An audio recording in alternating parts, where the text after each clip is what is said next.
Hello everyone, welcome back to my channel. My name is Paola and this is a new video in the 12 Days of Bookmas. I know these last couple of videos will be very much kinda late to the 12 days of Christmas of it all, but in my defense, the holidays go really wild. I live with 4 other people. Things can get really wild and stressful, and I just didn't want to make a video whenever I was feeling grumpy, so here we are. I'm still really happy that I get to do these series of videos every year for the last, I think, 2 or 3 years. So, without any further ado, let's get started on my favorite rereads of the year. The list is ranked, and we're starting at number 13 with Coffee Boy by Austin Shant. This is a adult contemporary romance set at a workplace. It features a trans main character whose name is Kieran. He graduated college very recently, and he is suddenly offered the internship of his dreams at a political campaign, but being the only out trans man at the office is sort of turning things sour, as does his boss, whose name is Seth, and he's the campaign strategist. And this is kind of like a grumpy romance type of situation, because Seth is a grump given the situation at the internship. I don't want to say much because the book is really short, and finding out why he's a grump is part of the intrigue and part of his charm as well. And Kieran is a little bit of a grumpy guy because he is the only out trans man. He's being kind of like singled out at the office, and the fact that he's freshly out of college I think also contributes to that kind of grumpiness, because he expected this job to be, you know, amazing, show-stopping, spectacular, and it's kind of not that. My favorite parts about this book include the grumpy dynamic thing Seth and Kieran got going on. I also love the scenes at the club and the drunken confessions that followed. Mostly I really loved rediscovering these characters. I remembered very little about this dynamic other than the fact that Seth was Kieran's supervisor, so it was really fun, very refreshing read. I highly recommend this one if you're into short, sweet, and quite steamy stories. At number 12, we have the Happy Ending series by Zoe Castile.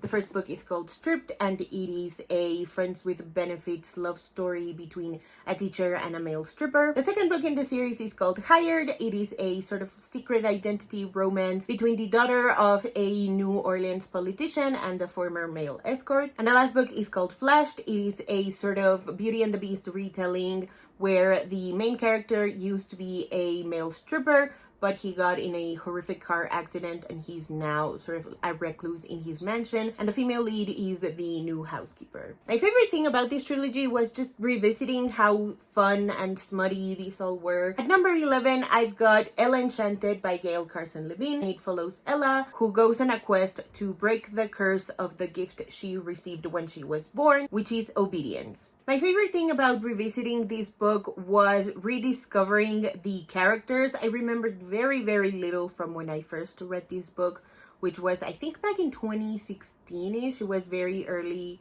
in my booktube career. I don't even remember if I had a booktube at the time. I do remember it was when I was discovering booktube and being a sort of sponge for recommendations from everyone that I was watching. This was one of them, and I loved getting to rediscover the themes of obedience and autonomy, what makes it a gift, what makes it a curse, the fact that Ella is so determined to break this curse, and the obstacles she faces. I also loved the dynamic that she has with the prince, and obviously the letters that they write to each other was also a really nice sort of re-surprising moment for me. I didn't remember those at all, and I loved getting to read them. They were very sweet, very smart as well.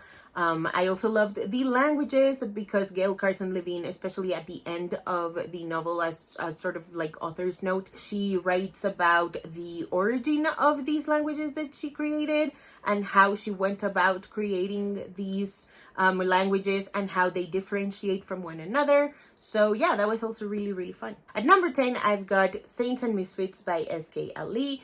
This is YA contemporary. It is a coming-of-age story, and it's about Jenna, who has a lot going on at the moment. Her parents are the only divorced couple at her mosque. Her dad is starting a new family. Her brother is coming back home. She's developing a crush on a guy called Jeremy, who is not a Muslim guy. And on top of all of that, she is keeping a big secret, which is that her best friend's cousin, aka the guy who is like the mosque's future imam, sexually harassed her. I love the reread rereading experience for this one. My memory of it was very like broad strokes.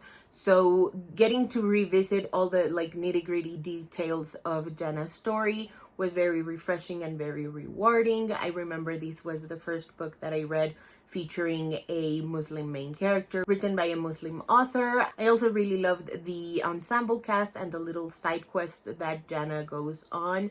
I loved her dynamic with her brother. It felt very realistic and grounded to me. I loved her relationship with each of her parents and how that was evolving because of the divorce. I loved her relationship to her friends and how that crush is like changing things about her, making her question things, making her move differently in the world. I really, really loved this novel. I will be rereading it again in the future, and I hope you get to experience it as well. Highly, highly recommend this one. At number 9, I have Shadow Shaper by Daniel Jose Older.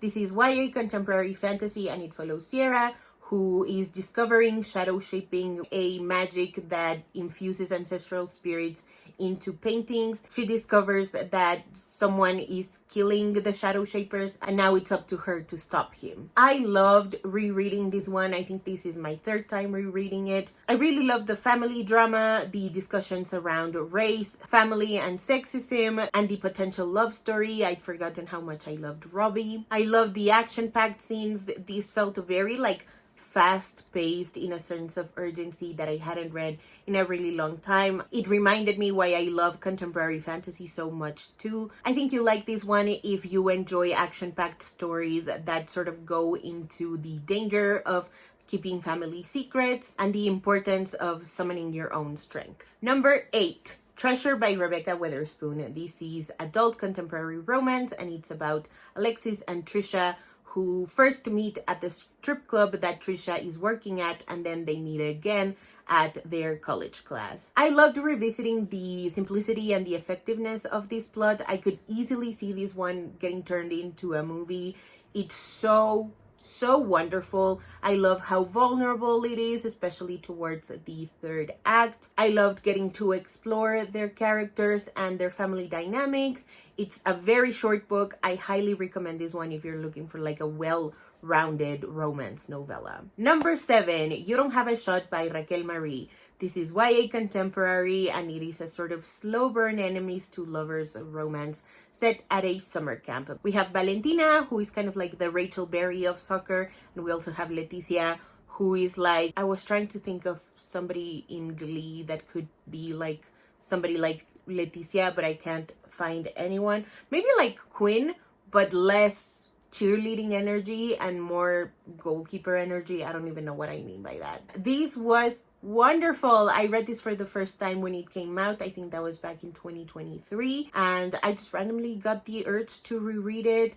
I love how soccer focused it was, while also developing the friendships. I think Rocky is a master at handling a large ensemble cast. Everybody who is a moving part is so crucial to the story, and I love that about this book. I also love the developing relationship between Vale and Leticia, especially because of the enemies to lovers dynamic of it all. So there's a vulnerability that comes with that doesn't often happen when you have like a friends to lovers story where, you know, you're kind of afraid to being vulnerable with them because they've known you so well all your life.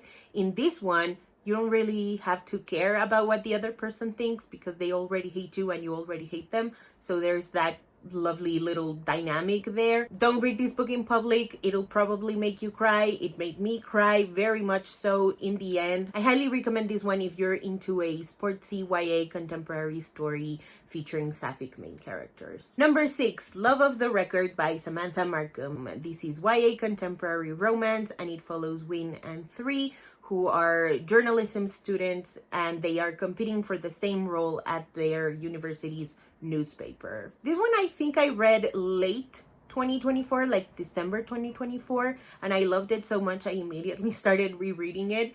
It was so fun. It is truly a rom-com in my opinion. I loved the discussions around fatness and fat phobia from Win's perspective.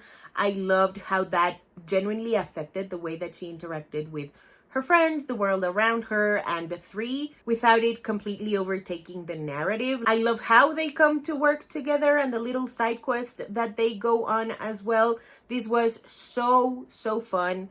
I really need to reread it again. It was just that fun, comfort new read that I found, and I hope I always have that with me. Number 5, the A Study in Drowning verse by Ava Reid. I think the series is called A Study in Drowning, but I'm just gonna call it the Study verse because I think that sounds cooler. This is dark academia YA fantasy, and it follows Effie and Preston. The first one is about Effie, who is an architecture student newly accepted in this university that was previously an all-boys university. It is now accepting women, but only at certain careers. Like, they're not letting them study literature, and that's part of the political intrigue of the book. And we also have Preston, who is Effie's academic rival. He is a literature student, and together they're trying to uncover the mystery behind the world's most renowned author sort of magnum opus, and by world I mean in this world. I read A Theory of Dreaming, which is the second book that follows the immediate aftermath of the events of the first one, in the summer, and I was immediately pulled back into the world, so much so that I decided to reread the duology over the summer as well. It was very rewarding. I love Effie's story. I loved getting to revisit her from her point of view, because the second book is told from Preston's perspective. I love the political intrigue behind the mystery that they're trying to uncover, the exploration of misogyny, assault, mental illness, and how it all affects the world at large, while also affecting, very obviously so, the politics of the university, the institution, and how that obviously trickles down to its students, the way they teach them, the way they let them and don't let them do certain things. It was very rewarding. I loved getting to read the novella An Archive of Romance as well. It was so good. Wonderful rereading experience, 10 out of 10. I highly recommend that you check out this book if you're into political intrigue, dark academia stories. Number 4, Our Way Back to Always by Nina Moreno. This is YA contemporary romance, and it follows Lou and Sam, who haven't spoken to each other in a really long time, but are now coming together to complete their senior year bucket list. I love this book so much. This is another one of those books that I read late in 2024. I think it was like October, maybe September, because it was for Latinx Book Bingo. And then I immediately picked it back up in 2025. I think I read it in like February or something. It was incredible. It is incredible. I love this book so much. I love going into the characters' side quests as well. I love the reason for their fallout. I love the angst. I love characters that don't know what the fuck they're going to do with their lives, even though they're so young, because they're seniors in high school. But there's obviously a lot of pressure that comes with being a senior in high school, and they're both approaching it in really different ways for very different reasons, which was also really wonderful to see. This is, in my opinion, a perfect YA romance. I hope you read it. I think if you are a Friends to Lovers reader the way that I am, you will absolutely fall in love with this book. Number 3, This Is Me Trying by Raquel Marie. This is a hard-hitting YA contemporary story, and it follows Beatriz and Santiago, who are estranged best friends who meet again a couple of years after the funeral of their mutual best friend, who unfortunately died by suicide, and they were both in love with him. This is a phenomenal exploration of grief, family, friendship, love, trust, mental illness, and trauma. It is so good. This is another one of those books that I read in 2024, and I needed to reread it immediately in 2025. It was wonderful. Shout out to the Vox app for letting me experience the audiobook. Raquel Marie narrates Beatriz's point of view, and it was phenomenal. I love how messy the characters are. I love the ensemble cast. Shout out to Olive and Whitney. Highly recommend this one if you're looking for a hard-hitting novel about mental illness, trauma, grief, family, and just so much more. It's packed with such a punch. Highly recommended. Number 2, Little and Lion by Brandy Colbert. This is YA contemporary coming of age, and we follow Suzette, who went away to boarding school for a year and is now back home in LA for the summer. There's the intrigue of her not knowing if she wants to go back to boarding school or stay at home. I love this novel so much. As with Ella Enchanted, I remembered very broad strokes about this one. I remember loving it enough that I needed to get a physical copy, which I got, and I'm so happy about it. I got to reread it, and I was just rewarded with one of the best YA stories I have ever read in my life. I had so much fun reading this one. It is such a heartfelt story. I love the sibling dynamic that Lion and Little have going on, the fact that those are their nicknames for each other and nobody else calls them that. The little love triangle thing of it all, it's so delicious. It's so messy.